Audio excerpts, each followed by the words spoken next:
সালামু আলাইকুম। আমি নাইম, দক্ষিণ কোরিয়া থেকে। না, ভূমিকায় যাচ্ছি না।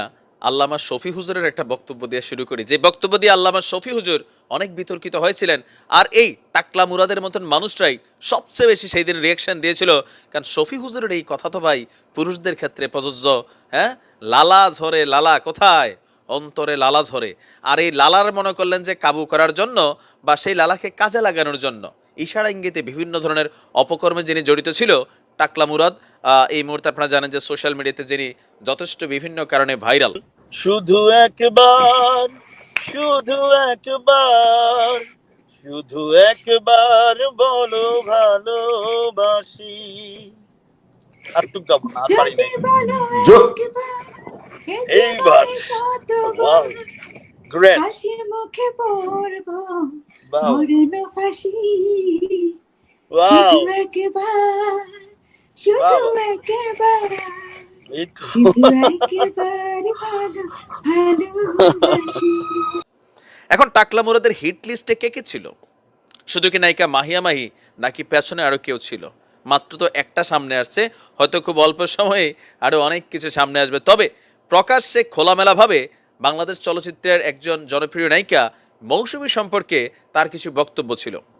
মৌসুমীকে তিনি জিরো ফিগারে দেখতে চান, হাতে এরকম করছে। হ্যাঁ, মনে করছে চলচ্চিত্র অঙ্গনটারে তো আমি একটা মানে মন যা চায় খুশি, হ্যাঁ একদম ফোন টোন করে দেখেন না, আগে পিছিয়ে কত কিছু কৌশল। সে ভাবে যে যারে টার্গেট তারই তার খাওয়ার চিন্তা, আর যেই চিন্তা সেই কাজ। সেই গত 30শে অক্টোবর আপনার কি বলা হয় যে একটা সিনেমার মহরত অনুষ্ঠানে গিয়েছিল স্বপ্নের রাজকুমার। সেখানে সে বক্তব্যের এক পর্যায়ে মৌসুমীকে কিছু বক্তব্য দিয়েছে।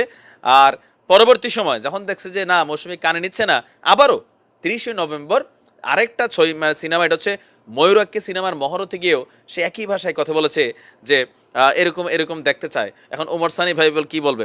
না মুরাদ না, এ হতে পারে না, মুরাদ সাবধান হয়ে যায়। যাই হোক, এটা ওমর সানি ভাই ওমর সানি বলবে কারণ তিনিও সোশ্যাল মিডিয়াতে বড় অ্যাক্টিভ পার্সন। আর এখন যখন পোস্ট নাই বুঝেন, চেয়ারে যখন নেই, আজকের দিনে দেখেন চলচ্চিত্র মিডিয়া অঙ্গনে সবাই মুরাদের সার্ফ এক্সেস ছাড়া ধুইতেছে।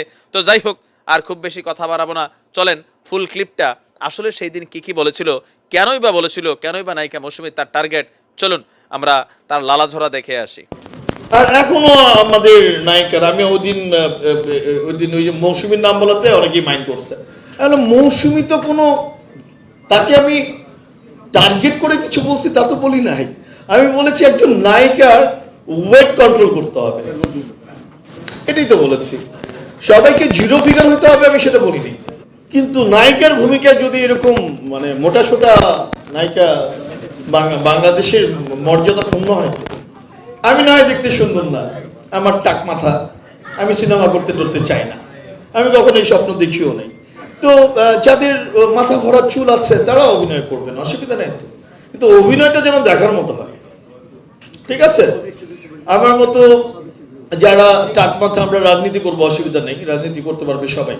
সিনেমাতে তো এগুলো চলবে না, চলবে?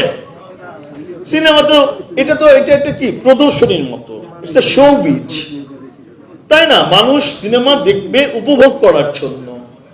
ওখানে আমার মতো টাকুদের কাজটা কি? কোনো কাজ নেই। সালমান শাবনুর জুটি, ওরে বাপ রে বাপ। যে সাকিবকে দেখলে আমি অনেক সময় দুষ্টমি করে বলি, এই তুই তো অভিনয় জানোস না, তুই তো শুধু লাভাস। বস আমার মার্কেটটা আর খায় না, রিকোয়েস্ট করে।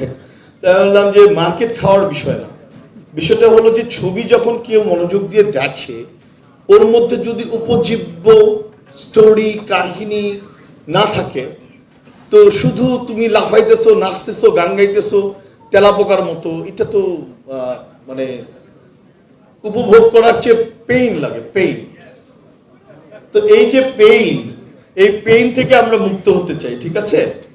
আমরা সোহান ভাইকে অনুরোধ করবো, সোহান ভাইয়ের মাধ্যমে আমার বাংলাদেশের সকল যারা আপনারা ফিল্ম মেক করেন, ফিল্ম মেকার, আমার ভাষায় হলো ফিল্ম মেকার, যারা মেক করেন, ঠিক আছে? হন আপনি ডাইরেক্টর, হন আপনি প্রডিউসার, হন আপনি অ্যাক্টর, অ্যাক্ট্রেস, হোয়াটএভার, ভিলেন, এটা নিয়ে আমার কোনো প্রবলেম নেই।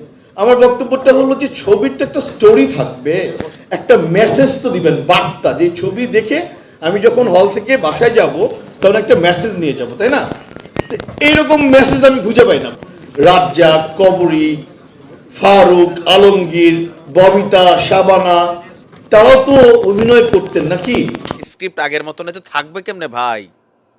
কেমনে থাকবে চলচ্চিত্র আগের মতন? আপনার মতন মুরাদরা যখন জায়গায় বসে যায় আর নায়িকাদেরকে ডাইকা ডাইকা নিয়ে এইভাবে অপকর্ম চালায় বা মানসিকভাবে হ্যারাস করে, নায়কদেরকে আপনি যেই ভাষায় কথা বলেন মনে হয় যে আপনি কি বলা হয় আসলে, আমাদের প্রধানমন্ত্রী তো এরকম করে না, বুঝছেন? প্রধানমন্ত্রী দেখছেন কত সুন্দর করে সম্মান দিয়ে কথা বলে। আর মুরাদের মতন লোক যদি এরকম জায়গায় যায় তাহলে বাংলাদেশের মানুষের পিড়িয়া মেরা ফেলবে, অ্যাডভান্স পিড়াবে, ওগুলো কোনো কথা নাই। মন চাইছে একটু পিড়াবো তোদেরকে, বিষয়টা এরকমই। তার অ্যাক্টিভিটিস ঔদ্ধত্যপূর্ণ বিষয়গুলো এরকমই ছিল। সম্মানিত মানুষদেরকে অসম্মান করা তার প্রফেশনও হয়ে গেছিল। আর সে যে মানে তার মনে মনে সে আসলে ওইগুলাই চায়, ইউরোপ আমেরিকান কালচারটাই সেই এই দেশে লাগাইতে চাইছে। কারণ কি, তার লালা জায়গা মতো ফালাইতে হয়তো কাজে লাগবে।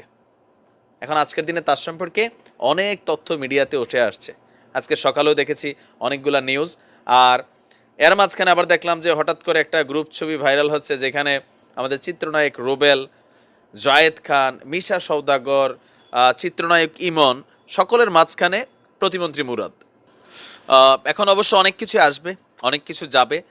মুরাদের সাথে যাদেরই সম্পর্ক আছে তারাই অস্বীকার করবে, এমনকি তার সম্পর্কে যথেষ্ট প্রটেস্টও করবে। তো যাবার আগে বাংলা চলচ্চিত্রকে ধ্বংসের হাত থেকে বাঁচানোর জন্য শুধুমাত্র যে মুরাদদের শাস্তি হবে তা না, এদের সাথে যারা বিভিন্ন সময় শারীরিক সম্পর্কে জড়িত হয় বা বিভিন্ন অপকর্মে জড়িত হয় তাদের ব্যাপারেও আসলে চলচ্চিত্র শিল্পী সমিতির পক্ষ থেকে একটা কঠিন ব্যবস্থা নেওয়া উচিত। নয়তো হচ্ছে কি, দেখেন পরিমণির মতন যারা নায়িকা আছেন, এদের ভিডিওগুলা প্রকাশ্যে আসার পরেও এরা সমান তালে চলচ্চিত্রে মানুষরে ফাকমি বইলা মানে ডাকে, তারপর হচ্ছে অশ্লীল নোংরামি এগুলা করেই। তারপর দেখেন এদের কোনো ঘাটতি আছে বা এদের কোনো ভাটা পড়ছে, তাহলে কি আমরা বুঝতে নিব যে চলচ্চিত্র অঙ্গনে তলে তলে এগুলাই চলে, যে অভিনয় কম, বিভিন্ন বড় বড় মানুষের বিছানা গরম করানোর জন্য এইসব কাজকর্ম চলে? নিশ্চয়ই না। এখানে অনেক ভালো মেধাবী ট্যালেন্টেড মানুষরা আছেন যারা পরিচ্ছন্নভাবে কাজ করতে চান। আমরা আগে শুনতাম যে কোনো মেয়ে যদি সিনেমাতে অভিনয় করতে চায় তাকে স্কিন টেস্টের নামে নাকি কোন টেস্ট করানো হয়, প্রযোজক, পরিচালক বা বড় মাপের সুপারস্টারের বিপরীতে অভিনয় করতে গেলেও তাকে বিছানা শেয়ার করতে হয়। আর আজকে আমরা দেখলাম যে এই মুরাদের মতন সব খাইয়ালামো কোয়ালিটির লালা ঝরা ব্যক্তিরা যখন এরকম পোস্টে বসে, তাহলে বুঝতে হবে যে আমাদের নায়িকারা কতটুকু ইনসিকিউর ফিল করেন। এখন নায়িকা মাহিয়া মাহি দেশে আসলে ডিবি জিজ্ঞাসাবাদ করবে, সেখান থেকে আমার ধারণা নতুন অনেক তথ্য বের হয়ে আসবে। কারণ যতটা ক্লিয়ার আমরা দেখছি বিষয়টা ততটা ক্লিয়ার না। আর ওই যে চলচ্চিত্র শিল্পী সমিতির পক্ষ থেকে এদেরকে অবাঞ্ছিত ঘোষণা করা উচিত, যেন চলচ্চিত্র অঙ্গনটা পরিষ্কার পরিচ্ছন্ন থাকে। যদি এমন কোনো ঘটনা ভবিষ্যতে ঘটে যে ফোনে এরকম থ্রেড হ্যারাস হওয়ার সুযোগ থাকে, তাহলে সেইটা মাননীয় প্রধানমন্ত্রীকে সরাসরি জানানোর একটা সিস্টেমও চালু করা উচিত। তাহলে হয়তো এগুলা বন্ধ হবে।